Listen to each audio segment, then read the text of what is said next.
nuestro estudio de los Salmos, hoy estudiaremos desde el Salmo 44, versículo 4, hasta el Salmo 45, versículo 17. Regresamos hoy, estimado oyente, al Salmo 44.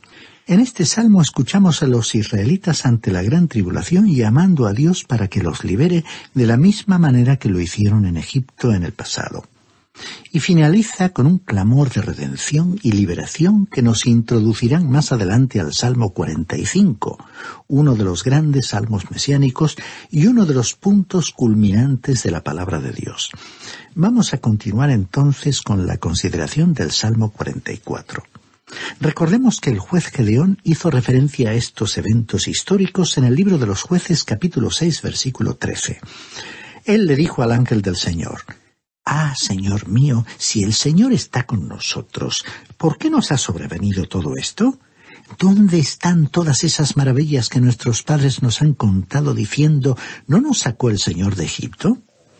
Y en aquel día futuro de aflicción, justamente cuando Dios esté a punto de liberarles nuevamente, los israelitas se referirán a la ayuda de Dios en el pasado. Y Dios, que intervino en el pasado, lo hará otra vez. Y el versículo 4 dice: «Tú, Dios, eres mi rey, manda salvación a Jacob». Cuando aquí mencionó a Jacob, se estaba refiriendo a él como persona, porque Jacob se convirtió en la nación de Israel. Cuando el salmista clamó: «Tú, Dios, eres mi rey», estaba hablando sobre el rey de Israel. Nuestro Señor Jesús es el rey de ese pueblo y vendrá a liberar a su pueblo de sus sufrimientos. Y hay aquí una aplicación para nosotros. Veamos pues los versículos 5 y 6 de este Salmo 44. «Por medio de ti sacudiremos a nuestros enemigos, en tu nombre hollaremos a nuestros adversarios, porque no confiaré en mi arco ni mi espada me salvará». En aquel día el remanente fiel a Dios estará pidiendo venganza. Ellos se encontrarán como viviendo bajo la ley y tendrán el derecho de hacerlo. Nosotros en el día de hoy debemos orar por aquellos que nos usan engañosamente o nos manipulan. En realidad, a nosotros incluso se nos ha indicado que debemos amar a nuestros enemigos. Se trata de una actitud bastante difícil de adoptar, pero lo que podemos hacer es entregarlos a ellos al Señor, y no solo para su salvación, sino para que el Señor se ocupe de ellos. No debemos tomar la venganza en nuestras propias manos.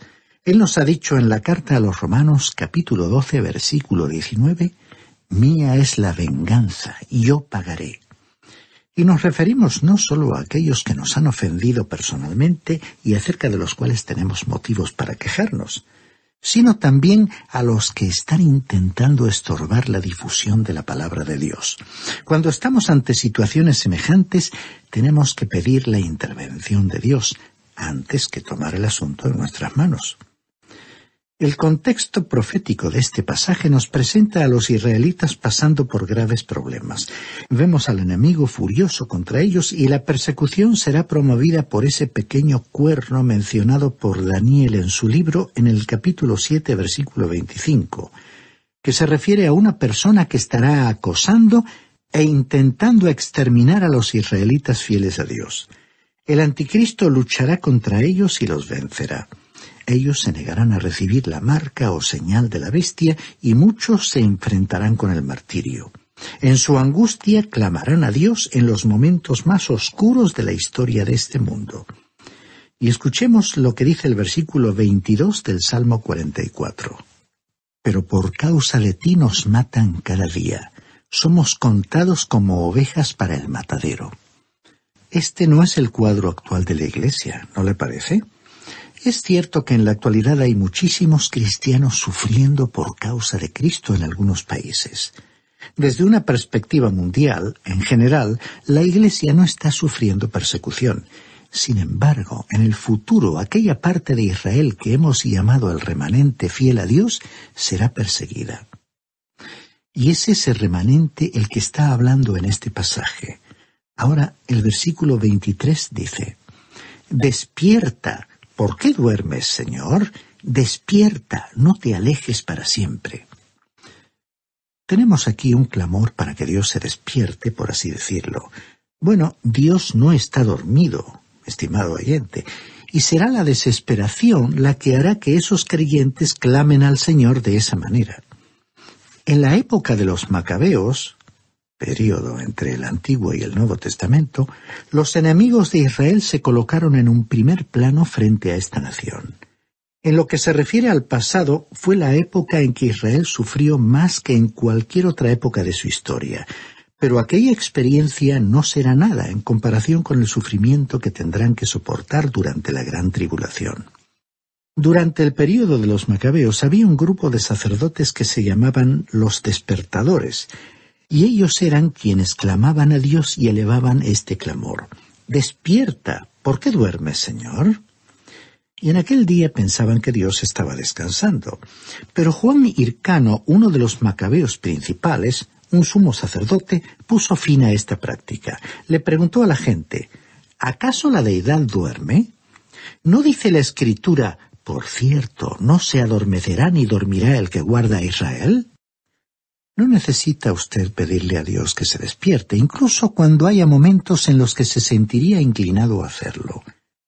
En aquel día futuro, al remanente fiel a Dios le parecerá que él está dormido y le dirá: «Despierta, ¿por qué duermes, Señor?». Pero cuando ese día llegue, Dios no estará descansando, estará preparado para entrar en acción. No desechará a su pueblo para siempre. Leamos ahora los versículos 24 al 26 de este Salmo 44. ¿Por qué escondes tu rostro y te olvidas de nuestra aflicción y de la opresión nuestra? Porque nuestra alma está agobiada hasta el polvo y nuestro cuerpo está postrado hasta la tierra. Levántate para ayudarnos y redímenos por causa de tu misericordia. Desde el momento más oscuro de la historia del mundo nos llega un clamor del remanente fiel a Dios para que Él les libere por su compasión y misericordia. Esta es una súplica por ayuda y justicia. Y ahora llegamos al Salmo 45, que nos presenta la vida de Cristo para establecer su reino en la tierra. Este es un salmo mesiánico y en tal carácter fue citado en la Epístola a los Hebreos. Es otro salmo masquil, es decir, un salmo para instruir, escrito por los hijos de Coré, y también es un salmo para el músico principal sobre la melodía de los lirios. Este es un cuadro de Cristo como el Mesías. Él es el lirio de los valles, así como también la rosa de Sarón. Al traducir esto, el Targum, que es una traducción aramea parafraseada del Antiguo Testamento, añade: «Tu hermosura, oh Rey Mesías, es mayor que la de los hijos de los hombres». Así es que este bello salmo habla de la segunda venida de Cristo. El salmo cambia el estilo de los salmos del clamor del pueblo en la angustia de la tribulación al triunfo glorioso del Mesías que vendrá, como está descrito en Apocalipsis capítulo 19. Nuestro Señor Jesucristo también habló de ello. En el Evangelio de Mateo capítulo 24 versículos 29 y 30, y esta es la esperanza del mundo. Leamos el versículo 1 de este Salmo 45. «Rebosa mi corazón palabra buena, dirijo al Rey mi canto, mi lengua es pluma de escribiente muy diestro». Aquí vemos que el salmista sintió que tenía que expresar algo y deseaba decirlo, porque su lengua se movía más rápido que su pluma. Y esto es cierto de muchos de nosotros. Quizás a usted le habrá sucedido que se sintió emocionado sobre algún tema e intentó escribirlo en una carta a un amigo, pero cuando después lo leyó se dio cuenta de que era inadecuado y deseó expresarlo con sus palabras en vez de hacerlo por escrito. Y como el salmista no tuvo otra forma de expresar lo que sentía, lo hizo por escrito y como resultado surgió este salmo que tenemos ante nosotros. Leamos ahora el versículo 2 de este Salmo 45, que inicia una meditación sobre el Mesías, su persona y poder. Eres el más hermoso de los hijos de los hombres. La gracia se ha derramado en tus labios. Por tanto, Dios te ha bendecido para siempre. Este es un hermoso salmo que se ocupa de la persona de Cristo. Pablo debió pensar lo mismo al escribir su segunda carta a los Corintios en el capítulo 3, versículo 18, cuando dijo: Por tanto, nosotros todos, mirando con el rostro descubierto y reflejando como en un espejo la gloria del Señor, somos transformados de gloria en su misma imagen por la acción del Espíritu del Señor. Realmente necesitamos contemplarle más. Leamos el versículo 3. Ciñe tu espada sobre el muslo, valiente, con tu gloria y majestad. En este salmo le estamos viendo no como Salvador, sino como Rey en su segunda venida. Israel esperó que el Mesías viniera con una espada en la mano. La primera vez que él vino a la tierra llegó sin espada. Recordemos que cuando fue detenido, uno de sus discípulos sacó su espada y le cortó la oreja al siervo del sumo sacerdote. Entonces Jesús le dijo, según el Evangelio de Mateo capítulo 26, versículo 52, «Vuelve tu espada a su lugar, porque todos los que tomen espada, a espada perecerán». En nuestro tiempo, ellos están esperando a un Mesías que traiga paz sin espada, es decir, sin armas. Pero el Salmo 2, versículo 9, dice del Señor, «Los quebrantarás con vara de hierro, como vasija de alfarero los desmenuzarás». Ese Salmo 2 nos habla del Mesías viniendo a la tierra por segunda vez. En realidad se le citó varias veces en el libro de Apocalipsis en relación con su segunda venida. Cuando él regrese, va a encontrar al mundo en rebelión. El anticristo estará en el poder. Estará persiguiendo al pueblo de Dios, tanto al remanente de Israel fiel a Dios, como a un gran número de no judíos que se vuelvan a Dios. Tanto al remanente de Israel fiel a Dios, como a un gran número de no judíos que se volverán a Dios. La frase «La gracia se ha derramado en tus labios» recibió un énfasis, pero también habrá juicio y condenación. Tenemos que ser realistas y no idealistas. El Mesías tendrá que venir con poder contra un mundo que se encuentra en rebelión contra él. Leamos ahora el versículo 4. «En tu gloria sé prosperado. Cabalga sobre palabra de verdad, de humildad y de justicia. Tu diestra te enseñará cosas que asombran». Observemos que se presentó al Señor cabalgando hacia la victoria, y aquí tenemos los 3 puntos básicos de su plataforma: verdad, humildad y justicia. ¿Conoce usted a algún candidato a ocupar un cargo político en la actualidad que esté utilizando estos 3 principios en su plataforma? Bueno, después de todo, los candidatos son un reflejo de la sociedad de la cual provienen. Y deberíamos preguntarnos si vemos estos principios operando en los diferentes niveles o sectores de la sociedad, en el ámbito político, en el comercial y en los medios de difusión. Pero el Señor llegará al poder con estos fundamentos de verdad, humildad y justicia. Alguien ha dicho, si quieres sorprender y asombrar a todo el mundo, di la verdad. En esa forma gobernará el Señor y verdaderamente llamará la atención. Y dice el versículo 5, «Tus saetas agudas con que caerán pueblos debajo de ti penetrarán en el corazón de los enemigos del rey». Estos versículos presentan entonces un retrato del rey llegando a la tierra. Leamos ahora el versículo 6 que encabeza una sección que habla de el Mesías, su gobierno y su gloria. Tu trono, Dios, es eterno y para siempre. Cetro de justicia es el cetro de tu reino. Este sería el día de la coronación y es la clave de este salmo. Él gobernará con justicia. ¿Y cómo necesita el mundo gobernantes justos? Con respecto a su venida a la tierra, el Señor Jesús mismo dijo en el Evangelio según Mateo capítulo 25, versículo 31. Cuando el Hijo del Hombre venga en su gloria y todos los santos ángeles con él, entonces se sentará en su trono de gloria. Hasta ese momento no habrá paz en la tierra, y esa es precisamente la necesidad del mundo, porque las naciones hacen la historia pero tienen su inevitable declive y entran en períodos de decadencia. En cambio, el gobierno de Dios es eterno, y dice el versículo 7, «Has amado la justicia y aborrecido la maldad. Por tanto te ungió Dios, el Dios tuyo, con óleo de alegría más que a tus compañeros». Él es el ungido, y la palabra corresponde al término Mesías, y Cristo es el equivalente griego. No es un nombre, sino un título oficial. La primera vez que vino, llegó como un profeta, como un mensajero con un mensaje de Dios, y esto nos habla del pasado.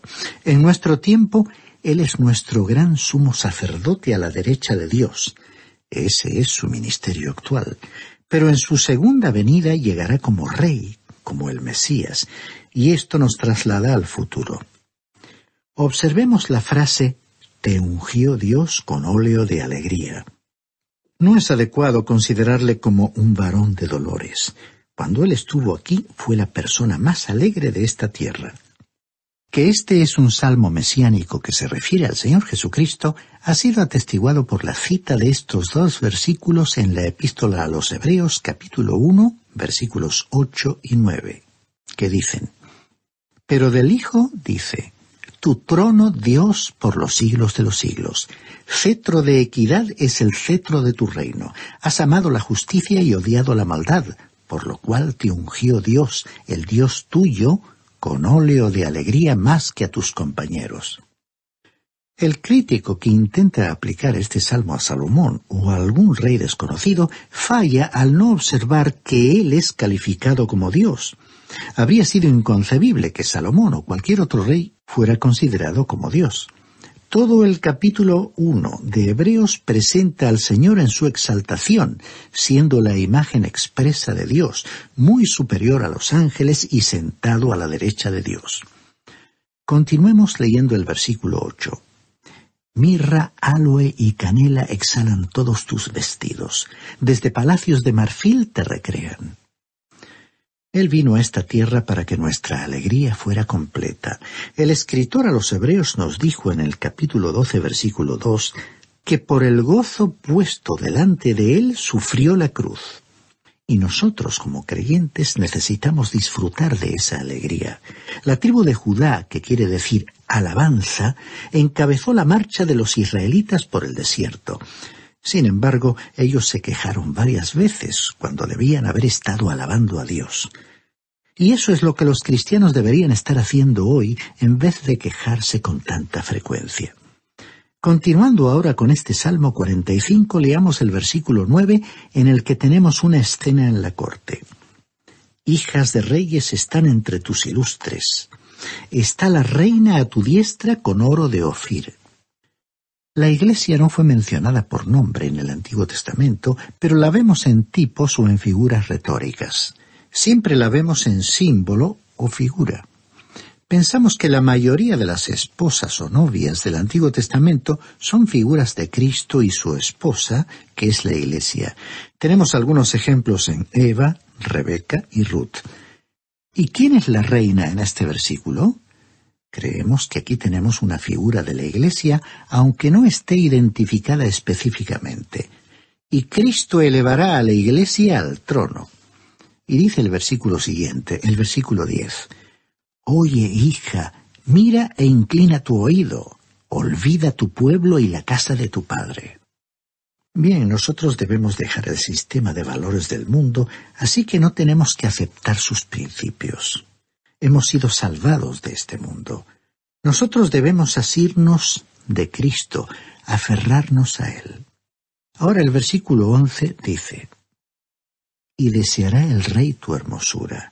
Inclínate delante de Él, porque Él es tu Señor». La Iglesia ha de ser embellecida. Todo pecado será removido. ¡Qué perspectiva extraordinaria! Y luego llegamos al último versículo de este Salmo 45, el versículo 17. «Haré perpetua la memoria de tu nombre en todas las generaciones, por lo cual te alabarán los pueblos eternamente y para siempre». Este versículo habla sobre el reino milenario que continuará por la